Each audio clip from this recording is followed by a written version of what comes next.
Hey, sports fans. Today we're taking a look at Julio Jones and the 5 people drafted before him in the 2011 NFL Draft. Before we take a look at the picks 1 through 5 and determine if the teams got it wrong in the decade since, do me a favor. Click that subscribe button if you haven't already to stay up to date on our channel. Coming out of high school, Julio Jones was a multi-sport monster, dominating in football, track, and basketball. As a 5-star recruit in football, Jones was regarded as the number 1 receiver in the nation. His rare set of size, speed, and agility translated well to the collegiate level as Jones went on to start as a true freshman and helped contribute to the Crimson Tide right away. But it was Jones's junior season at Alabama that took him from a very promising prospect to a phenomenal one, after he set the school record for catches at the time with 78 and added 1,133 yards and 7 touchdowns. After this stellar performance at the combine, a broken bone in his foot, Julio stunned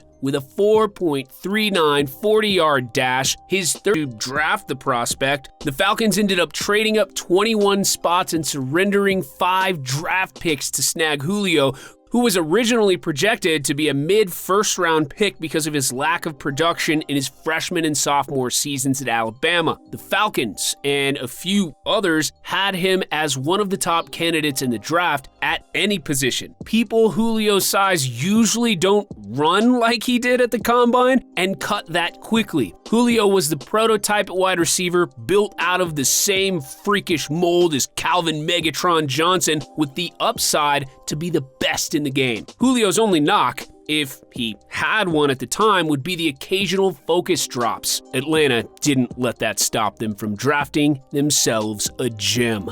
Even with a broken bone in his foot, Julio had a solid rookie season, and he made the all-rookie team after finishing second in yards to A.J. Green and leading all rookies in touchdown receptions. Following his rookie season, many around the league already pegged Julio as one of the NFL's top wideouts. In his second season, he would prove that they were not wrong. After posting 79 catches, 1,198 yards, and 10 touchdowns, Jones was selected to his first Pro Bowl and helped the Falcons amass a 13-3 record and finish as the top seed in the NFC. They'd fall just shy of the Super Bowl after losing to the 49ers 28-24, but Julio cemented himself as the Falcons' top option, ahead of Roddy White with an 11-catch, 182-yard, and 2-touchdown performance. After an injury-plagued 2013 season, Julio would solidify himself as an upper echelon wideout and have no fewer than 1,394 receiving yards in a single season and led the league twice in receiving yards. He was a 2-time first-team All-Pro and set or tied a ridiculous 19 NFL records. The most telling of his achievements may be Julio reaching 12,000 yards the fastest, which shows that Julio is on a historic pace toward the top of NFL's Mount Rushmore of wide receivers, which includes names like,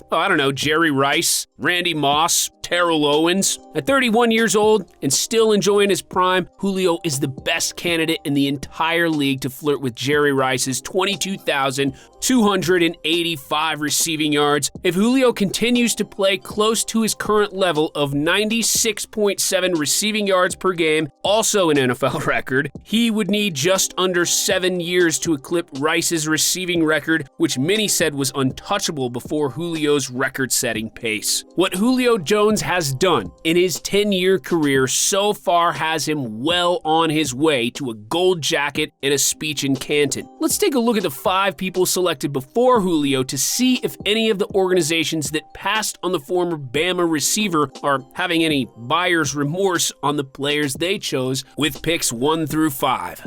With the first overall pick in the 2011 draft, the Carolina Panthers selected Auburn quarterback and national title winner Cam Newton. As most drafts go, quarterbacks are taken ahead of other positions as franchises prioritize them as their most important building block. When the Panthers chose Newton, it didn't take long before they knew they had their signal caller of the future. Cam came out of college with a bit of criticism as a passer, and scouts said He would have to improve on his accuracy to fit the ball into tight spaces and NFL windows which close faster than they did in college. In Cam's first game, he silenced many critics with a 422-yard, 2-touchdown performance, adding 1 score on the ground in a road loss to the Cardinals. Newton became the first rookie ever to throw for 400 yards in their first career game and proved that he was far from just a scrambling quarterback. After the game, people still questioned Cam and his passing ability and said it was just the Arizona Cardinals, a secondary that was far from elite. Well, in Game 2, Cam faced off against the defending champion Green Bay Packers, and he broke his previous record. This time he tossed for 432. After the game, Packers quarterback Aaron Rodgers commented, "I think someone said in the locker room that I'm kind of glad we played him early in the season because when he figures it all out fully, he's going to be even tougher to stop." Cam did get better, and as the league would soon know, Cam was well on his way to being elite. He would win Rookie of the Year honors, and he'd be selected to his first Pro Bowl. The Panthers may have finished 6-10, but there was a lot of optimism in the organization, and Cam looked ready for a breakout season. While Cam improved in a few statistical categories, the Panthers only improved by 1 win, and many considered it a sophomore slump for Cam, who threw for less touchdowns and yards than his hello to the world rookie season.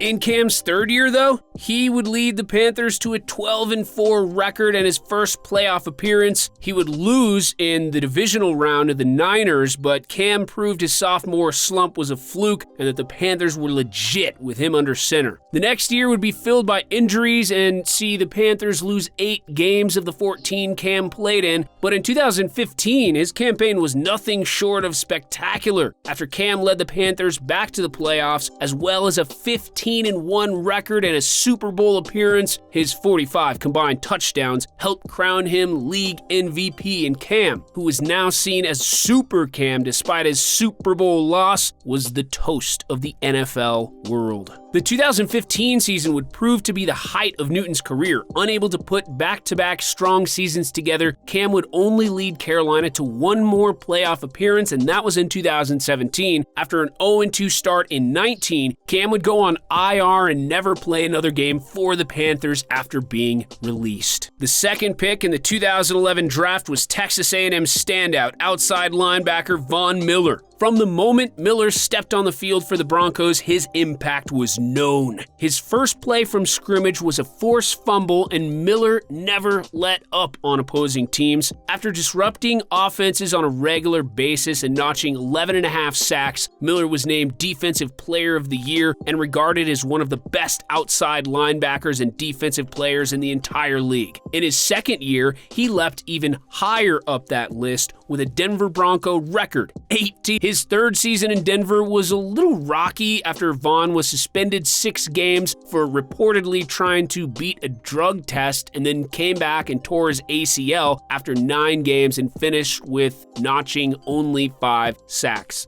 The Broncos would reach the Super Bowl, but would be annihilated by the Seahawks 43-8, and were obviously missing arguably their best. They're drafted ahead of him in Super Bowl 50. Vaughn would spend the next 4 seasons having no less than 10 sacks before his production tallied off a bit in 2019 when he finished with 8. It would be only the second time Miller finished with less than 10 sacks. Unfortunately for Miller, in 2020, he dislocated a tendon just 2 days before the NFL kicked off the season.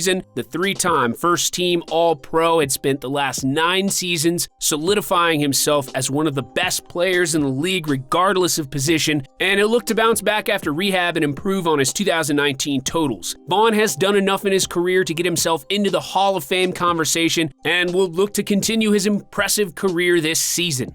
With the third pick in the 2011 NFL Draft, the Buffalo Bills selected Alabama defensive tackle Marcel Darius, making him the highest selected defensive lineman in Crimson Tide history. Darius was dominant from the word go, delivering 5.5 sacks during his rookie season and equaled that mark in his second season, proving even more dominant in his third and fourth season, racking 7.5 sacks and 10 respectively. His 10-sack season earned him first-team All-Pro honors and would end up being the high point of his career. At the time, Darius was mentioned in the same breath as other perimeter defensive tackles, including Aaron Donald and Fletcher Cox. At the time, some would say Darius was only second to Donald, but after this season, Darius' production would fall off a cliff and things would turn sour in Buffalo. Darius would face suspensions for substance abuse in back-to-back seasons, and in 2017, the former first-team All-Pro was dealt to Jacksonville for a 6th-round pick. Between suspensions and injuries, Darius has been a shell of himself since his All-Pro season in 2014. To give you an idea of how far he's fallen, in the past 5 years following his best season of 10, he's had 9